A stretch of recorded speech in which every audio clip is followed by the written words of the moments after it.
कि 5 मंथ्स का हम शॉर्ट कोर्स जो है चला रहे हैं ये समर वेकेशंस पे। तो उसमें हम मैक्सिमम जो है अवेयरनेस लाना चाहते थे ताकि मैक्सिमम लोग पार्टिसिपेट करें।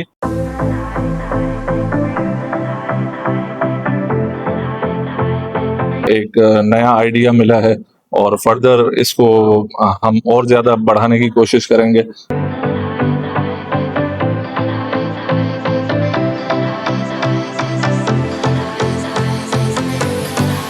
जो आज का प्रोग्राम स्टार्ट किया है इसका फायदा ये कि लोग हेजिटेट रहते हैं कि मैं जर्मन सीखूं, फ्रेंच सीखूं, जापानीज सीखूं, चाइनीज सीखूं, पता नहीं कितनी मुश्किल होगी।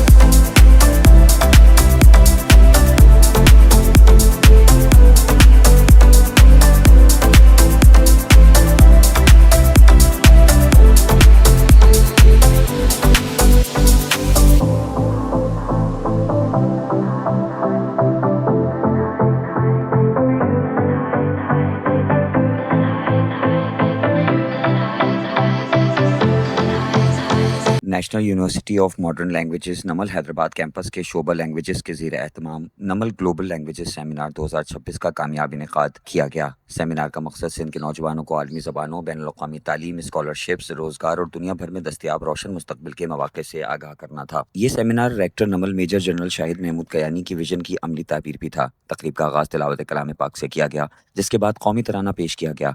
शुरा ने कौमी जज्बे के साथ तकरीब में शिरकत की। बादशाह हैदराबाद के मुख्तलिफ स्कूलों के तलबा ने रंगारंग सकाफती प्रोग्राम, कुंग-फू के शानदार मुजाहिरे और पेपर कटिंग आर्ट पेश करके हाजरीन को खूब महसूस किया।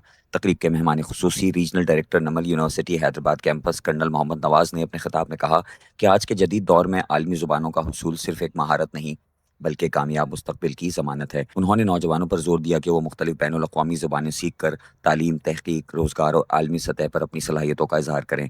शोबा लैंग्वेजेस के सरबराह अब्बास अली गोपांग ने जामा प्रेजेंटेशन देते हुए नमल की तारीख, हैदराबाद कैंपस की तालीमी खिदमात, दाखिला पॉलिसी, दरख्वास्त देने के तरीक़ाकार, fees structure, merit system, classes, faculty profile, तुलबा की कामयाबियों और मुल्की बैनुल-अक़वामी तालीमी मौक़े पर तफसीली रोशनी डाली। सेमिनार के दौरान चीन से मुताल्लिक़ तालीमी वज़ाइफ पर खुसूसी सेशन भी मुनक्किद किए गए, जिसमें कन्फ्यूशियस चाइनीज़ सेंटर पेटारो के नुमाइंदे अब्दुल वहीद ने चीनी हुकूमत की जानिब से फराहम किए जाने वाले स्कॉलरशिप दरख्वास्त के तरीक़ाकार और कामयाबी के अमली नुकात से शुरा को आगाह किया। चीनी ज़ुबान के सातज़ा मोहम्मद अजीम, मोहम्मद उज़ैर, कोरियन ज़ुबान के उस्ताद हुजूर बख्श जमाली, जर्मन ज़ुबान के उस्ताद मोहम्मद यूसुफ और जापानी ज़ुबान के सीनियर उस्ताद मोहम्मद सलीम सुमरो ने ज़बानों की आलमी अहमियत, जामियात में दाखिलों, स्कॉलरशिप्स, रोज़गार के मौक़ों समेत अहम नुकात पर रोशनी डाली। सेमिनार में 300 से ज़ायद शुरा ने शिरकत की, जिनमें Mehran university of engineering technology, कायदे अवाम यूनिवर्सिटी नवाबशाह के असातिज़ा, मुख्तलिफ कॉलेजेस और स्कूलों के डायरेक्टर्स, प्रिंसिपल्स, हेड्स, वालिदैन, तुलबा, सरकारी व निजी इदारों के नुमाइंदगान, हैदराबाद, कोटरी, जामशोरो, नवाबशाह, मीरपुर खास, नंदवालियार समेत सिंध के मुख्तलिफ शहरों से ताल्लुक़ रखने वाले अफराद शामिल थे। तकरीब का सबसे दिलचस्प मरहला ओपन सवाल और जवाब का सेशन था, जहाँ शुरा ने मुख्तलिफ ज़बानों के माहिर असातिज़ा से बराह रास्त सवालात किए और दाखिला फ़ीस, स्कॉलरशिप्स, बैरून मुल्क तालीम और मुस्तकबिल के कैरियर के हवाले से तफसीली रहनुमाई हासिल की। इस मौके पर बताया गया कि नमल हैदराबाद कैंपस इस वक्त अंग्रेज़ी, चीनी, जर्मन, जापानी, कोरियन, तुर्की, अतालवी और उर्दू समेत मुतादिद आलमी ज़ुबानों के शॉर्ट और लॉन्ग टर्म प्रोग्राम्स पेश कर रहा है, जिनके कौमी और बैनुल-अक़वामी सतह पर तालीम और रोज़गार के मौक़े हासिल कर सकते हैं। कि ये सेमिनार सिर्फ तकरीब नहीं बल्कि सिंध के नौजवानों को आलमी मयार की तालीम, नई ज़ुबानों, बैनुल-अक़वामी वज़ाइफ, मुख्तलिफ सकाफ़तों और रोशन मुस्तकबिल की जानिब ले जाने वाला एक अहम संग मील है। उन्होंने नौजवानों को दावत दी कि वो नमल हैदराबाद कैंपस में दाखिला लेकर आलमी मयार की ज़ुबानें सीखें और अपने ख्वाबों को हकीकत में बदलें। तो आज का जो हमारा इवेंट था, इनके इंटरनेशनल ग्लोबल लैंग्वेज का सेमिनार जो है वो तो बेसिकली था कि 5 मंथ्स का हम शॉर्ट कोर्स जो है चला रहे हैं ये समर वेकेशंस पे। तो उसमें हम मैक्सिमम जो है अवेयरनेस लाना चाहते थे ताकि मैक्सिमम लोग पार्टिसिपेट करें और इसको जो है लैंग्वेजेस के इंट्रोडक्शन को सीखें। और सब्सिक्वेंटली उसके बाद जो है फॉल 2026 में हमारे जो है वो 6 महीने के लॉन्ग कोर्सेज जो है लैंग्वेज के वो शुरू हो रहे हैं और उसकी रजिस्ट्रेशन भी ओपन है। तो जो ही ये 5 वीक्स का जो कोर्स करेंगे तो उनको समझ आ जाएगी कि हमें अपने आगे जो लॉन्ग कोर्स है उसके लिए रजिस्टर करना है या नहीं करना है। तो इसका बेसिकली तो मकसद ये है कि लैंग्वेज से अवेयरनेस और लैंग्वेजेस की इम्पोर्टेंस और फिर उसकी जो है वो क्या क्या बेनिफिट्स ले सकते हैं लैंग्वेज सीख के। तो यहाँ पे हैदराबाद रीजन में जहाँ हमारी नमल यूनिवर्सिटी है, एक तो नमल यूनिवर्सिटी को प्रमोट करना था, इसकी अवेयरनेस कम है हमारे हैदराबाद के अंदर। ताकि मैक्सिमम लोग जाने कि यहाँ पे एक लैंग्वेज यूनिवर्सिटी एग्जिस्ट करती है जो कि फेडरल गवर्नमेंट चार्टर्ड है, और इसकी मेन जो कैंपस है इस्लामाबाद में है। ये भी हमने बताया कि इसकी 8 कैंपसेस जो है रावलपिंडी इस्लामाबाद के अलावा मुख्तलिफ शहरों में है, जो कि लाहौर है, मीरपुर है, जो है पेशावर है, कोयटा है, हैदराबाद है, कराची, मुल्तान, फैसलाबाद है। तो सब कैंपसेस में ये शॉर्ट कोर्सेज चल रहे हैं, और उसके बाद जो लॉन्ग कोर्सेज की रजिस्ट्रेशन भी ओपन है। तो ये जो हमारे रेक्टर हैं मेजर शाहिद कियानी साहब जो हैं, ये उनका विजन है कि क्योंकि हमारी यूनिवर्सिटी बेसिकली लैंग्वेज यूनिवर्सिटी है, तो अदर देन दी साइंसेस जो हम टीच कर रहे हैं प्रोग्राम, वेरियस प्रोग्राम, हम लैंग्वेज को प्रमोट करें और पूरे पाकिस्तान में प्रमोट करें। तो मेन कैंपस और जो हमारी दूसरी कैंपसेस है 9 कैंपसेस, उस सब में जो है लैंग्वेज को प्रमोट करने का हमें एक मिशन मिला है। तो उसी लिहाज से हम एफर्ट कर रहे हैं कि ज़्यादा से ज़्यादा अवेयरनेस लाई जाए, ताकि ज़्यादा से ज़्यादा यहाँ पे एडमिशन हो और वो जो है ज़्यादा कोर्सेज चलें और इसका जो है ना बेनिफिट मिले। तो बेनिफिट तो जैसे अभी हमने इवेंट में भी हाईलाइट किया कि उसमें जो है जो हमारे स्टूडेंट्स हैं लैंग्वेज सीख के जो है बाहर एम्प्लॉयमेंट के लिए जा सकते हैं, आसान हो जाता है एम्प्लॉयमेंट मिलना दूसरे कंट्रीज के अंदर। फिर जो है जो फॉरेन स्टडी जो है हायर स्टडीज़ के लिए जा सकते हैं। उसकी पहली यानी कि शर्त ये है कि लैंग्वेज क्वालिफाइड को वो दाखिला देते हैं, जैसे जापान है, चाइना है, तो कुछ लेवल अचीव करना बड़ा ज़रूरी है। इवन के जर्मन में जाना है तो वहाँ पे आपने कुछ लेवल अचीव हुए होने चाहिए, फिर दाखिला मिलता है, और अदरवाइज वहाँ जाके वो सीखना पड़ता है, उसमें मुश्किलात पेश आती हैं। और सिमिलरली स्कॉलरशिप भी जो उन्हीं को मिलते हैं, इनको लैंग्वेज आती हो तो उनको जो है आसानी से स्कॉलरशिप मिलते हैं। तो सारे के सारा जो है ये हाईलाइट किया गया है। माशाल्लाह जितने हम एक्सपेक्ट कर रहे थे तादाद से ज़्यादा लोगों ने पार्टिसिपेट किया है, और ये हम अल्लाह का शुक्र अदा करते हैं कि हमने जो एफर्ट की है अल्लाह ताला ने उसमें मदद की, और मैक्सिमम लोगों ने यहाँ पे, और उसके अंदर टीचर्स हजरात थे, पेरेंट्स थे, स्टूडेंट्स थे, और वेरियस एकेडमिक्स से जो है लोग जिनका तल्लुक था, उनके हेड ऑफ द डिपार्टमेंट और स्टूडेंट ने पार्टिसिपेट किया है। तो हम इसको एक सक्सेसफुल जो है सेमिनार कहते हैं इंशाल्लाह। तो हम अल्लाह का शुक्र अदा करते हैं। Thank you very much. I am the head teacher of Confucius classroom at Cadet College पिटारा।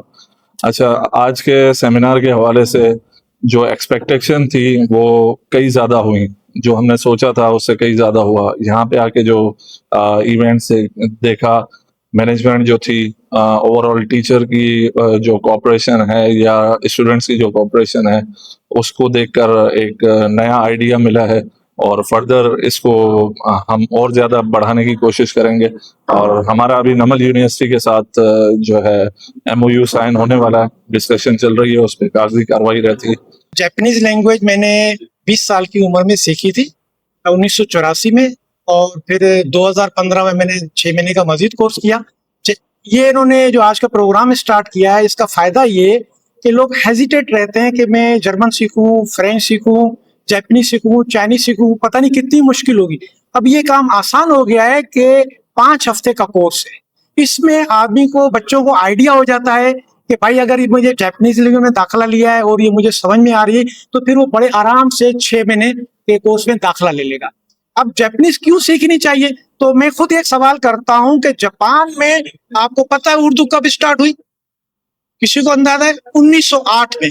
पाकिस्तान 1947 में आजाद हुआ है। 1908 में जापान में उर्दू शुरू हुई। Tokyo university of foreign study में प्रोफेसर गामुरेइची साहब थे जिन्होंने स्टार्ट किया। फिर उनके स्टूडेंट थे सुजुकी ताकेशी साहब, प्रोफेसर साहब। फिर उसके बाद हिरोजी कताओका साहब हैं, अभी भी है। और उसके बाद मामिया केट साको साहब जो हैं, वो Tokyo university of foreign study में उर्दू के हेड है। साथ में उन्होंने सिंध यूनिवर्सिटी से सिंधी में MA भी किया हुआ है। तो जब जापान में इतना पहले उर्दू शुरू हुई है, तो हमें भी जापानीज सीखनी चाहिए। और जापानीज लैंग्वेज बहुत आसान है। उसके 46 लेटर्स हैं हिरागाना के, और 46 लेटर्स हैं काताकाना के। और हम जब उसमें 5 लेवल्स होते हैं, N4 पहला लेवल है, फिर N4 है, फिर N3 है, फिर N2 है, N1 है। तो जापानीज लैंग्वेज सीखनी चाहिए। उसकी ग्रामर बहुत आसान है। सबसे पहले बच्चा जो है ना वो स्पीकिंग में कमांड करता है। हालांकि स्पीकिंग जो है वो बहुत मुश्किल काम होता है। 아십니까? 제 이름은 오줄바스입니다. 제 나이는 27살입니다. 저는 हैदराबाद 한국어 가르치고 있습니다. 만나서 반갑습니다. 감사합니다. मेरा नाम उजुर बख्श है। मैं कोरियन लैंग्वेज का टीचर हूँ। हैदराबाद में पढ़ा रहा हूँ 4 साल से यहाँ पे। एक अदर अकेडमी पढ़ा रहा हूँ। जब अभी हमारा जो है ना कोलैबोरेट हुआ है नमल यूनिवर्सिटी के साथ।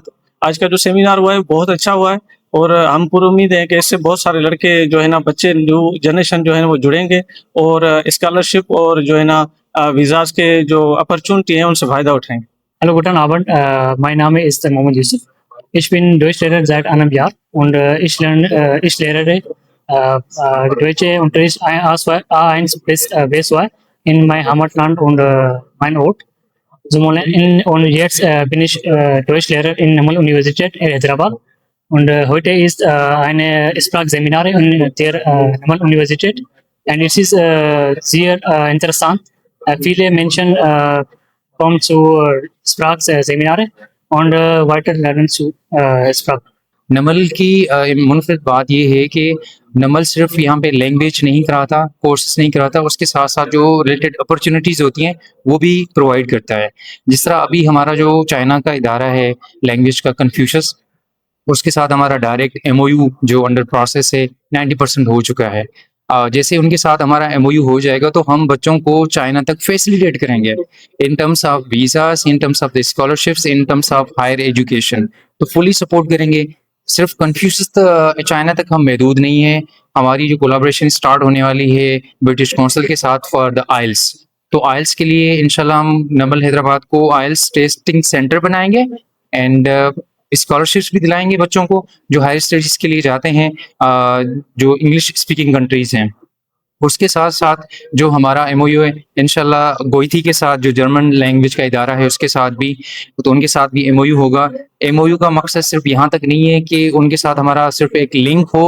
MOU का मतलब ये है कि उनके साथ हमारा लिंक इतना स्ट्रांग बने कि वो हमें फैसिलिटेट करें इन terms of the teacher trainings and most important the scholarships, क्योंकि बच्चों को स्कॉलरशिप्स हम देंगे तो तभी हम स्टैंड आउट करेंगे। I think this is the vision of NUML as well कि मैक्सिमम बच्चों को फैसिलिटेट किया जाए in terms of education, in terms of scholarships, and in terms of all the provided facilities.